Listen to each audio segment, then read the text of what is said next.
I never thought I'd be one of those guys who got cheated on. You know, the kind you see in movies or hear about from friends, feeling sorry for them while secretly thinking, that could never happen to me. But here I was, staring at the ceiling of my bedroom at 3 a.m., wondering how the hell I ended up here. It had been 3 months since Megan left. 3 months of sleepless nights as cushions, and a hollow feeling in my chest that wouldn't go away. So I kept replaying that night in my head, the night everything fell apart. I remember the way the bathroom door creaked open, steam billowing out as Megan stepped into our bedroom. She was wrapped in a towel, her wet hair leaving dark patches on her shoulders. For a moment, everything seemed normal. Then I saw her face drop as she noticed her phone in my hand. "Ethan, what are you doing?" she asked, her voice tight. I couldn't even look at her. My eyes were glued to the screen, reading Jake's message over and over again. "Having fun last night. Can't wait to see you again, babe." "How long?" I managed to choke out.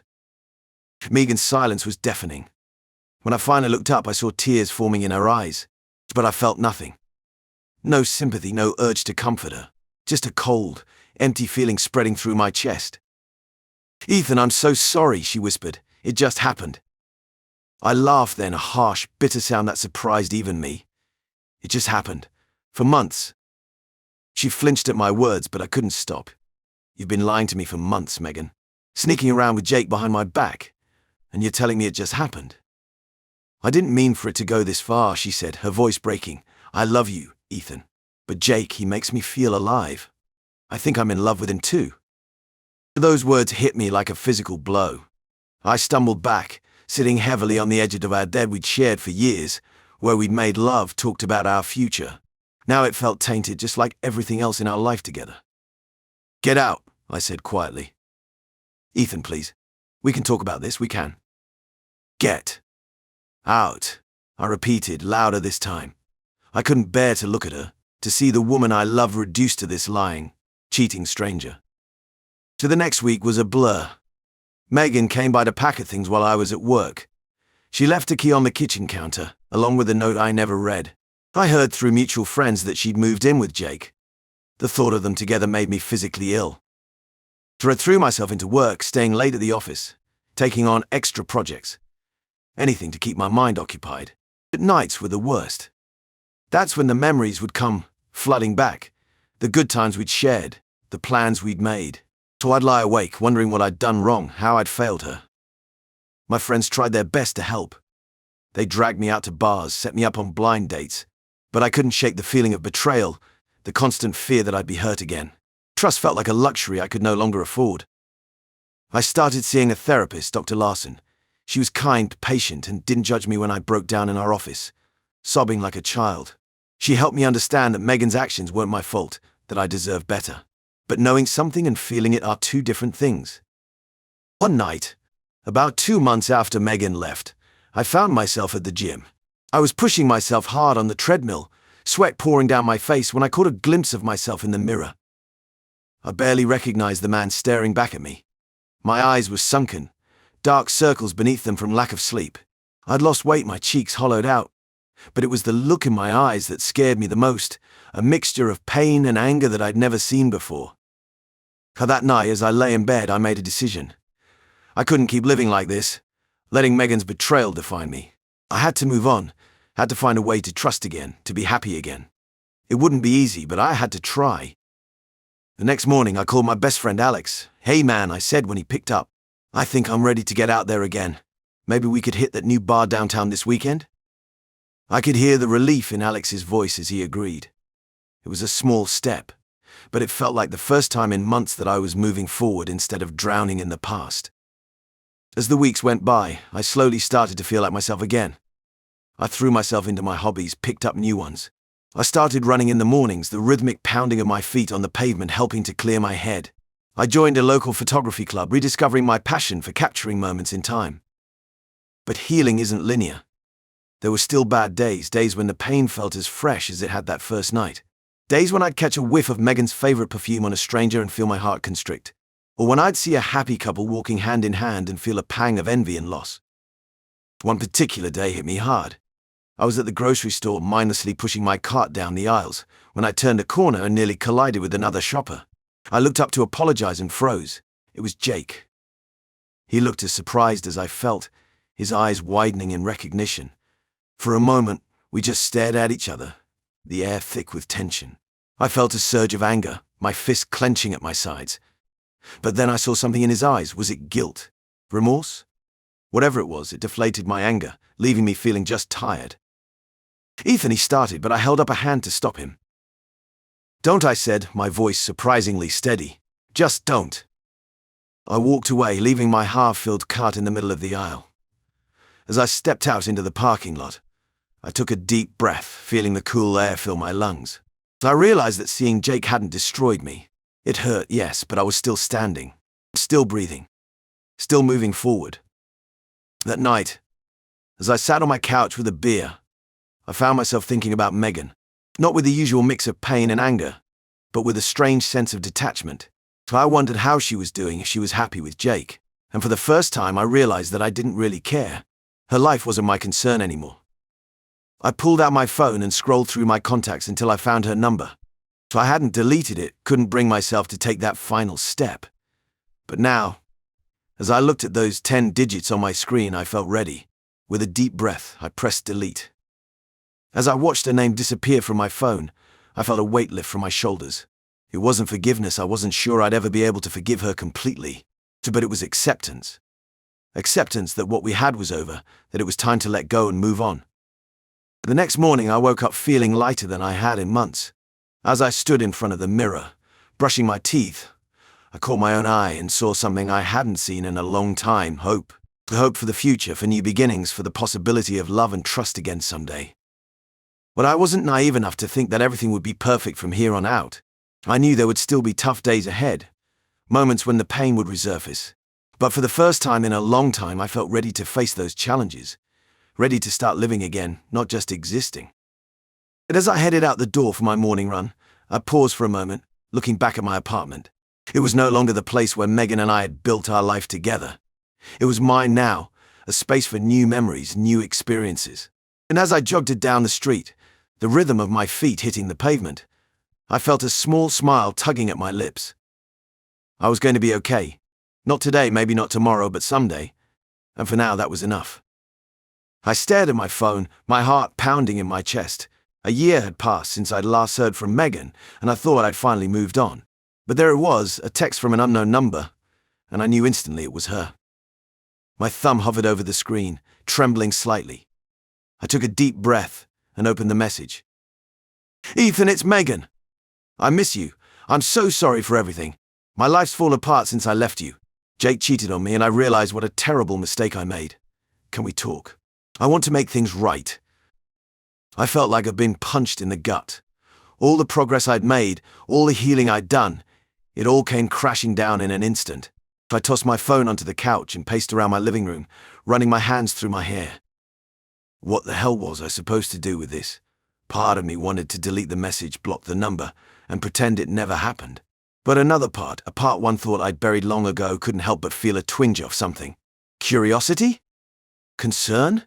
Old feelings bubbling to the surface? I picked up my phone again, rereading the message.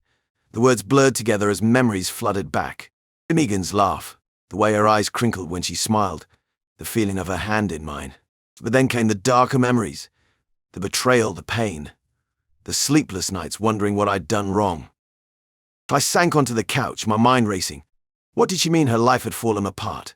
And Jake had cheated on her? I couldn't help but feel a bitter satisfaction at that. Karma's a bitch, I thought. But then I felt guilty for thinking that. Despite everything, I didn't want Megan to suffer. I'd loved her once after all. And now she wanted to talk, to make things right. But what did that even mean? Could anything ever be right between us again? I closed my eyes, remembering all the work I'd done in therapy. The endless conversations with friends, the journaling, the meditation. I'd come so far. Did I really want to risk undoing all of that progress? But then again, maybe this was a chance for closure. A chance to finally put this chapter of my life to rest, once and for all. I opened my eyes and looked at my phone again. The cursor blinked in the reply field, waiting for my decision. My fingers hovered over the keyboard as I weighed my options. Block her and move on with my life. Or agree to meet and potentially open old wounds. I took a deep breath and started typing. Then I deleted it. Typed again. Deleted again. This cycle continued for what felt like hours, but was probably only a few minutes. Finally, I settled on a response. I need time to think about this. Give me a few days. I hit send before I could change my mind. Then I tossed my phone aside and headed to the kitchen. I needed a drink. As I poured myself a glass of whiskey, I couldn't help but wonder what Megan was doing right now. Was she staring at her phone, waiting for my reply? Was she a mess, like her message suggested? Or was this all some kind of manipulation? I took a long sip, letting the alcohol burn its way down my throat. I thought about calling my therapist, but it was too late in the evening. Instead, I grabbed my jacket and headed out for a walk. The cool night air might help clear my head. As I wandered the streets of my neighborhood, memories of Megan kept flooding back. Our first date, moving in together, planning our future. And then the day it all fell apart. Finding those texts on her phone. The look on her face when I confronted her. The sound of the door slamming as she left. Shook my head, trying to dispel the images. I'd worked so hard to move past all of this. And now, with one text, it was like no time had passed at all. I found myself at the park where Megan and I used to have picnics. I sat on a bench, staring at the empty playground. What would happen if I agreed to meet her? Would seeing her face to face bring all the pain rushing back? Or would it help me find the closure I didn't even know I needed? What about Megan? She said her life had fallen apart. Part of me wanted to know more to understand what had happened, but another part warned me to stay away to protect myself from getting hurt again. As I sat there lost in thought, my phone buzzed again. Another message from Megan. I understand if you need time. I just want you to know how sorry I am. For everything. I know I hurt you, and I'll never forgive myself for that. I hope someday you can forgive me. I read the message over and over, trying to decipher the tone, the intent behind the words. Was this genuine remorse?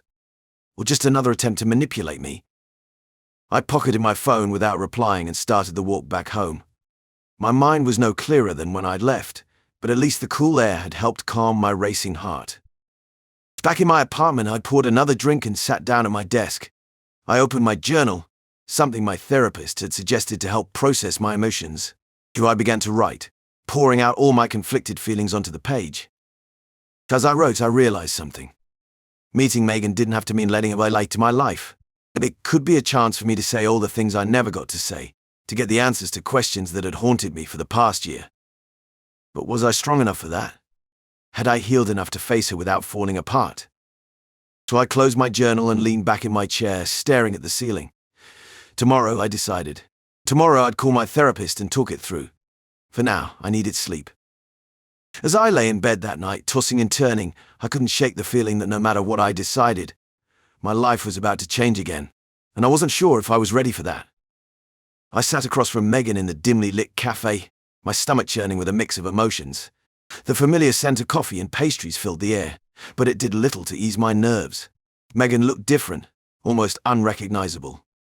Her once vibrant blue eyes now seemed dull and lifeless, ringed with dark circles. Her hair, which she used to style meticulously, hung limp around her face. Ethan, I don't know where to start, she began, her voice barely above a whisper. I'm so sorry. For everything.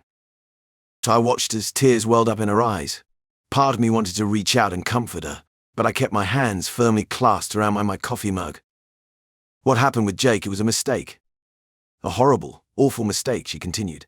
It all fell apart so quickly. He cheated on me too. Karma, I guess.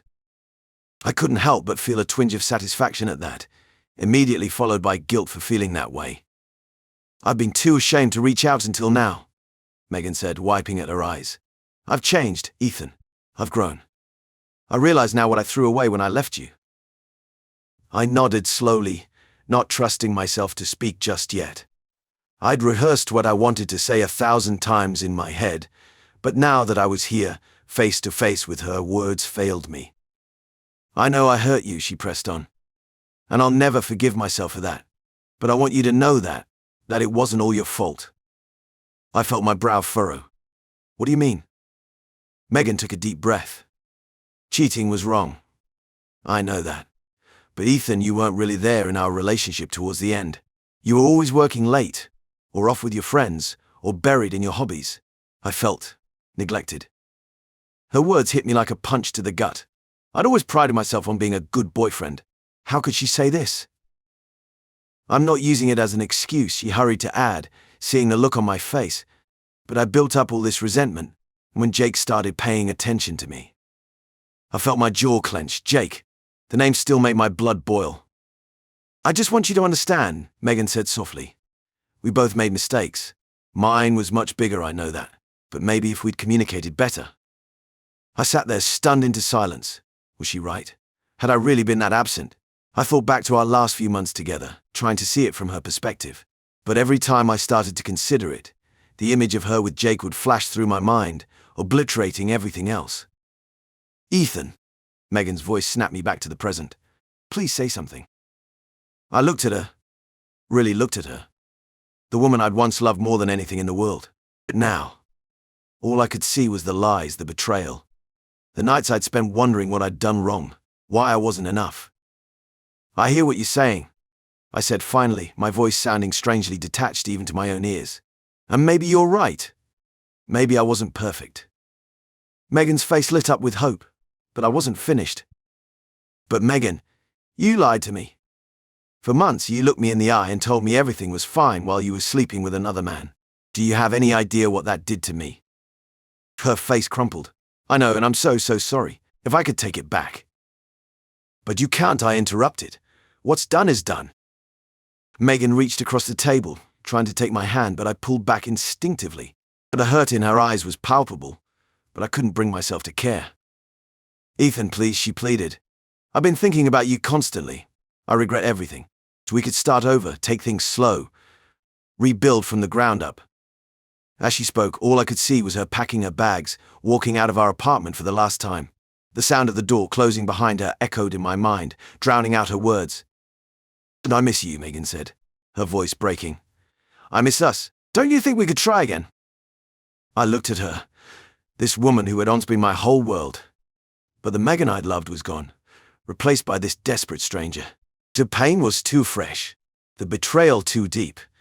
No matter how much she apologized, how much she claimed to have changed, I couldn't shake the feeling that looking at the person who had shattered my heart into a million pieces. After that meeting with Megan, I felt almost blank, like a numb spot had formed right where I was supposed to feel something, anything.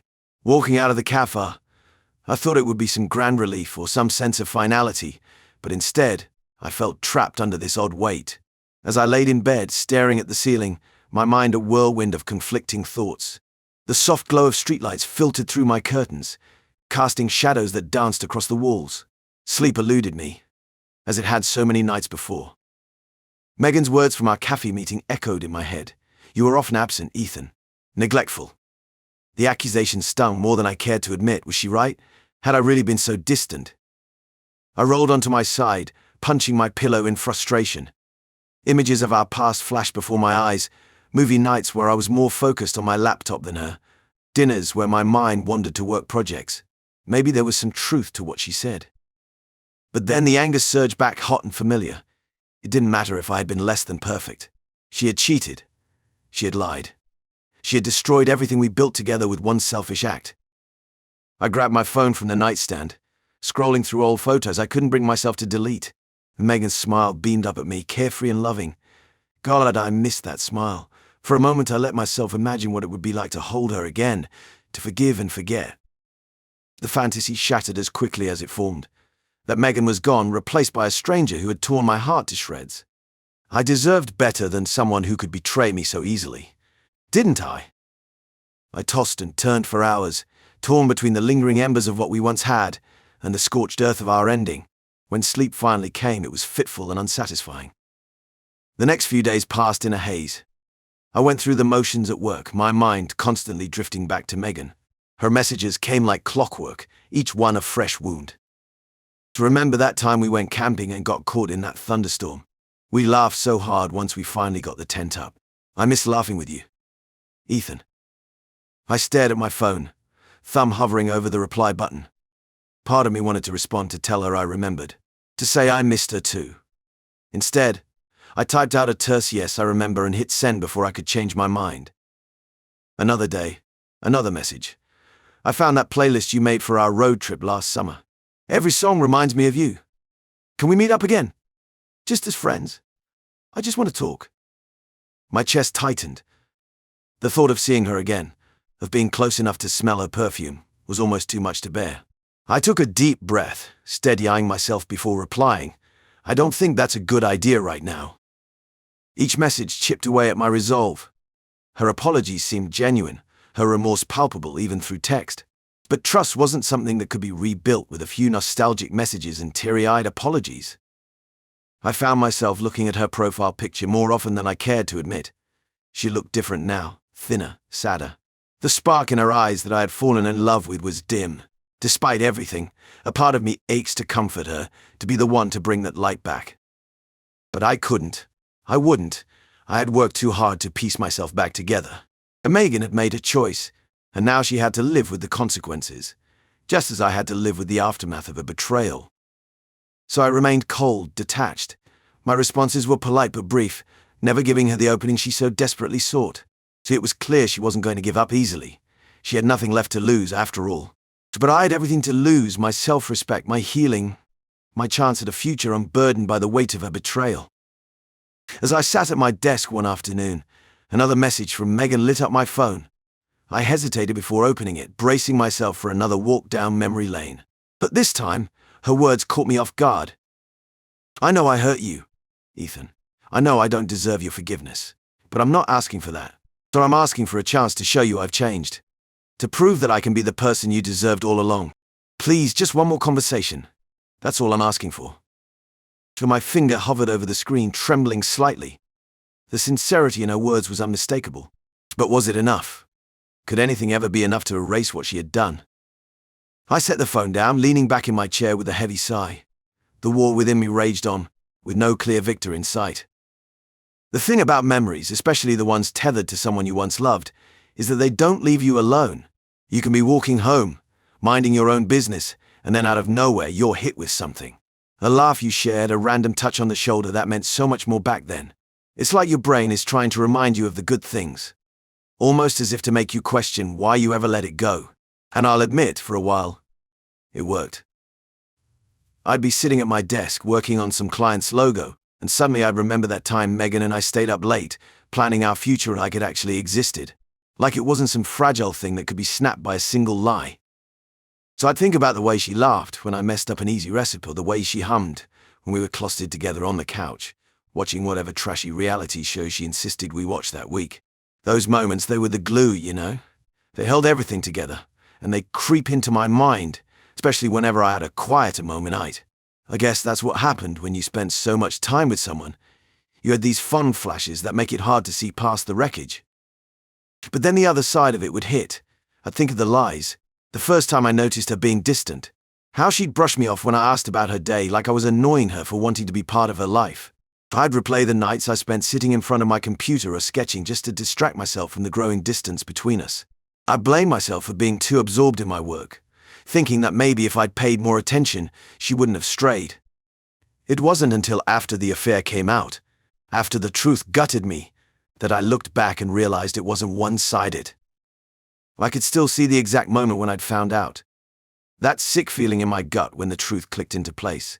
The half apologies that followed when she tried to justify it by saying I was too distant, too preoccupied with my job. And sure, I wasn't perfect. Hell, I probably focused too much on deadlines or my own projects, but that didn't justify what she did. That betrayal. The lies were the blade, but it was her shifting blame onto me that really twisted it. I don't know if it was guilt or anger that gnawed at me as time passed. Could be both, and maybe they're the same thing in a twisted way. All I know is that, no matter how much I buried myself in work, therapy, or the gym, the memories refused to stay buried with them. The good and the bad coexisted in this messy chaos within me. But the bad cast a bigger shadow. And that's why when Megan texted me asking to meet again, a part of me instinctively wanted to ignore it. But the other part, the part that wanted to put an end to all of this, once and for all, couldn't shake it. For I needed something final. I needed closure. Not for her or to ease whatever weight she was carrying, but for me, to move forward without her specter looming over every step, every memory. When I agreed to meet her, I didn't do it with the expectation that everything would magically resolve itself. I knew whatever happened wouldn't change what she'd done, wouldn't rewind time to fit together the broken pieces of whatever we had. So we met at the same cafe as last time. Same table too. There was this tension thick enough to suffocate the both of us. Megan tried to start soft, thanking me for seeing her again. Her voice had that edge of desperation, but not raw. More like she'd rehearsed this whole thing in front of a mirror. I guess I had done the same in my head too, preparing for whatever game this final conversation would involve. "I'm grateful you're here," she started, her eyes darting toward me, trying and failing to catch my gaze. I didn't give her much, kept staring into the coffee cup in front of me. I knew what I needed to say, but it didn't smooth over the nerves gnawing at my chest. She rambled about apologies, about how things went off track, but I wasn't here for explanations. I stopped her, gently at first. "Megan, I hear you. But this isn't about healing things, at least not between us. So we're not going to mend this." I looked her in the eye finally, felt the weight in my words anchored down. I've given it time. I'll always value what we had, but I can't go back. Too much happened. Her face crumbled. She wiped away tears before they fully formed, trying to stay composed. But we had something, Ethan. I know I messed up. I know that." "Yeah, you did, but it's not about just one mistake," I said, maybe a bit colder than I meant. "It's about the trust not being there. It's gone." She broke then. She didn't try to argue, didn't try to refute.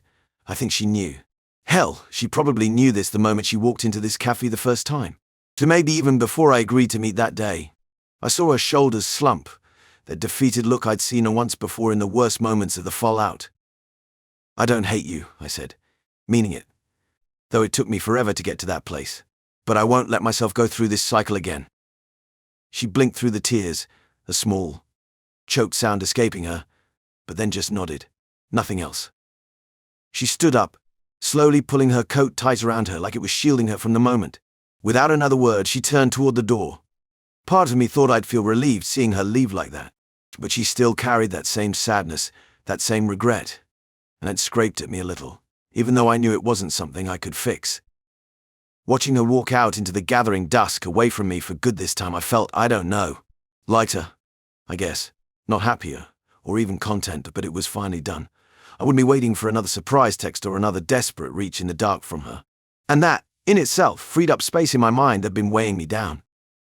The breeze outside tugged at me as I left the cafe, the chill biting through my sweater.